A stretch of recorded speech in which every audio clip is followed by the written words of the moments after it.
नमस्कार दोस्तों, लीजिए हाजिर हूँ मैं बूढ़े बाबा और हरपाल सिंह की कहानी को लेकर। कहानी बहुत पुरानी है, पर इसमें जो बातें कही गई है वो बहुत अच्छी और बहुत ही ज्ञानवर्धक है।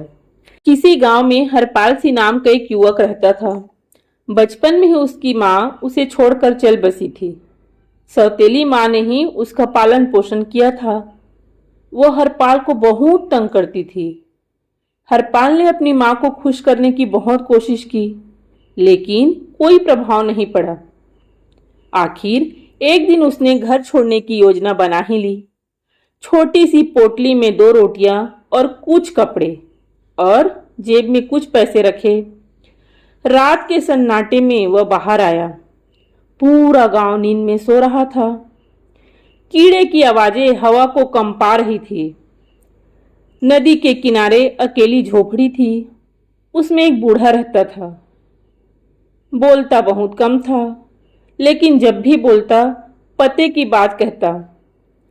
सौतेली माँ जब भी मारती, हरपाल सिंह उसी बूढ़े के पास जाता।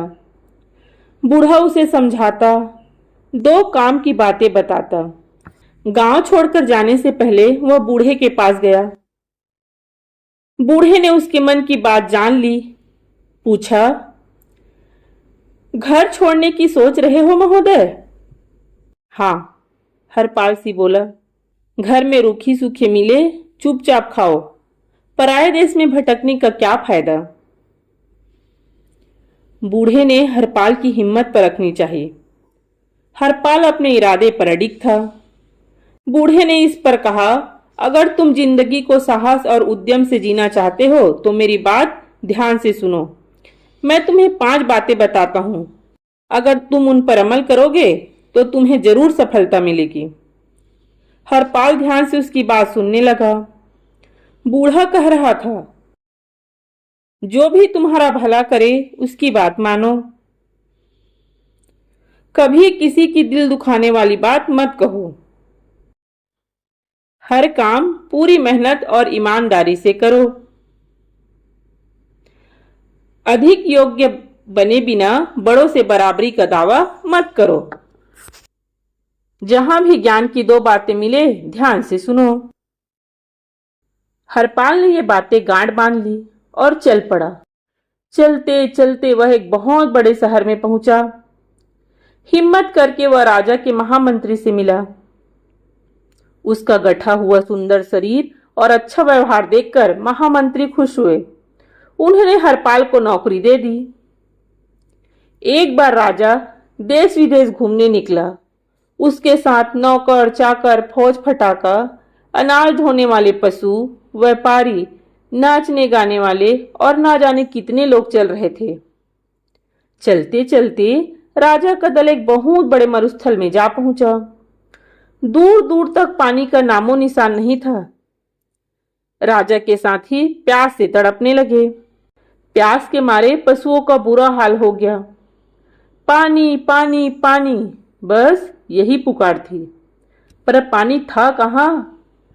राजा के सिपाही दूर गांव के एक मुखिया को पकड़ लाए। राजा ने पकड़कर कहा, कहीं से पानी का इंतजाम करो, वरना तुम भी जीवित नहीं लौट पाओगे।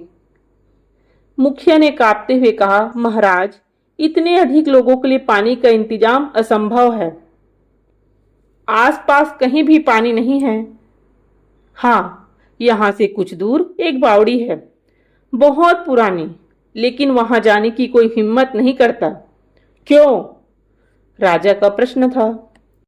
क्योंकि उसमें भूत प्रेत रहने लगे हैं। कोई साहस करे तो शायद पानी मिल जाए। महामंत्री सब कुछ सुन रहे थे। उन्होंने हरपाल से कहा, तुम जाओ और प्यासे साथियों के लिए पानी का इंतजाम करो।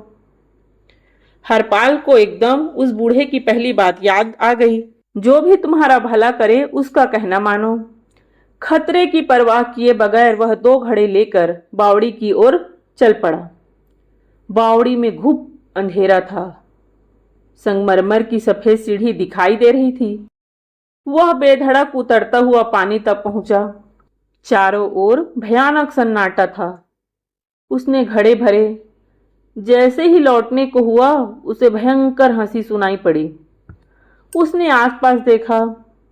सीढ़ियों पर एक दैत्याकार आदमी खड़ा हुआ है।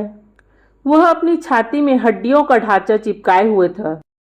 उसने हड्डियों के ढांचे की ओर बड़ी प्यार भरी निगाह से देखा। फिर हरपाल से पूछा, मेरी सुंदर पत्नी के बारे में क्या सोचते हो नौजवान? वह कुछ कहने ही जा रहा था कि उसे बूढ़े की दूसरी बात याद आ गई। कभी किसी की दिल दुखाने वाली बात मत कहो।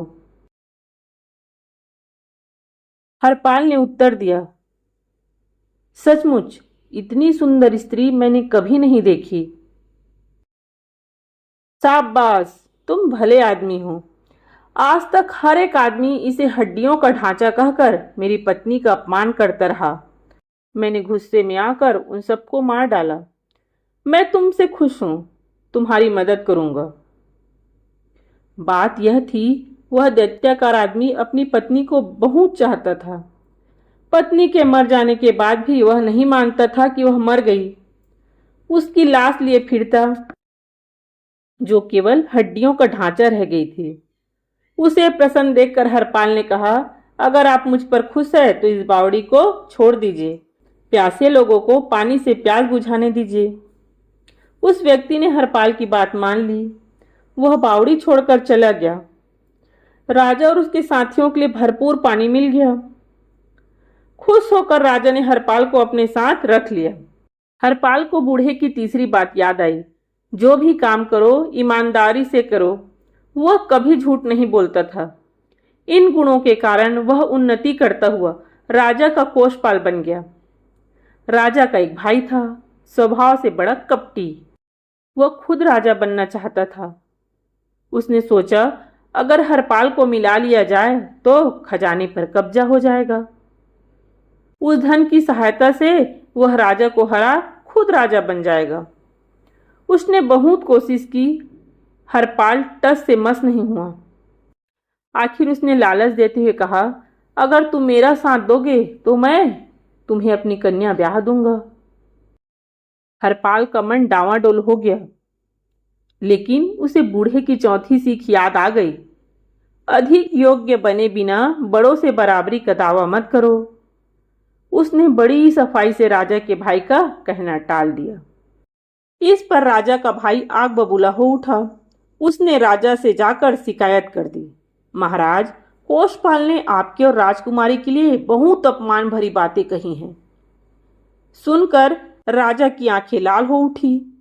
गुस्से में उसके होंठ कांपने लगे। उसने हुक्म दिया, जब तक हरपाल सिंह का सर धड़ से अलग नहीं होगा, हम दोनों भाई ना भोजन करेंगे ना पानी पिएंगे। साथ ही उसने आज्ञा दिया, मेरी यह बात गुप्त रखी जाए। अगर किसी ने कुछ बताया तो उसे कड़ी से कड़ी सजा दी जाएगी। राजा ने अपने एक अधिकारी को बुलाकर कहा, शहर के बाहर एक धर्मशाला बन रही है, वहां जाओ। कल सुबह एक आदमी आकर पूछेगा काम कितना रह गया है। इतना सुनते ही तुम उसका सिर काट देना। अधिकारी चले गया। दूसरे दिन सुबह राजा ने हरपाल सिंह को बुलाया। कहा, जाकर पूछो धर्मशाला का काम कितना बाकी रह गया। हरपाल सिंह का घोड़ा उस दिशा में बढ़ चला। रास्ते में एक मंदिर पड़ा। वहां एक महात्मा ज्ञान का उपदेश दे रहे थे। हरपाल सिंह को बूढ़े की पांचवी बात याद आ गई, जहां कहीं भी ज्ञान की दो बातें मिले उसे ध्यान से सुनो। वह उपदेश सुनने के लिए रुक गया। हरपाल सिंह की हत्या का समाचार न पाकर राजा का भाई अधीर हो उठा। उसे जोरों से भूख लगाई थी। उसने उतावली में वेश बदला, सीधे वहां पहुंचा जहां धर्मशाला बन रही थी। बदले हुए वेश के कारण कोई जान नहीं पाया कि वह राजा का भाई है। उसने जब हरपाल की लाश नहीं देखी तो वह अधिकारी से पूछा, काम पूरा होने में कितनी देर है।